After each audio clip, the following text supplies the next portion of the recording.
অবশ্যই যারা যারা মালয়েশিয়া আসবেন অবশ্যই ভাষাটা মোটামুটি হলেও একটু ধারণা নিয়ে আসবেন। মালয়েশিয়াতে থাকতে হলে ভাষাটা অবশ্যই জানতে হবে, কারণ ভাষা জানলে সব দিকটা আপনার উপকার। কারণ কাজের সাইডও আপনাদের বস ভালোবাসবে, সবসময় আপনার ডাকবে, এটা করো এসে এটা করো এটা করো। কিন্তু ভাষা না জানলে আপনাকে কোনো মূল্য নাই। কাজ জানেন আর না জানেন, যে অবশ্যই ভাষা জানতে হবে। ভাষা জানলে আপনি সবকিছু করতে পারবেন, এভরিথিং। ভাষাটা এমন একটা জিনিস, যে ভাষা পারে না সে চুপচাপ থাকে। ভাষা জানা সে ভাষা জানা না, কাজ পারে না।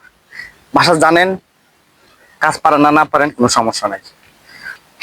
ধারণা না নিয়ে আসলে আপনারা ভোগান্তির মধ্যে পড়ে যান। যেখানে যান সেখানেই বাংলাদেশি লোক আছে অনেক, কিন্তু ভালো পর্যায়ে যেতে হলে অবশ্যই ভাষা শিখতে হবে, অবশ্যই কাজে কিছু অভিজ্ঞতা থাকতে হবে। কাজে কিছু অভিজ্ঞতা থাকলে আপনারা ইনশাল্লাহ ভালো কিছু করতে পারবেন মালয়েশিয়াতে।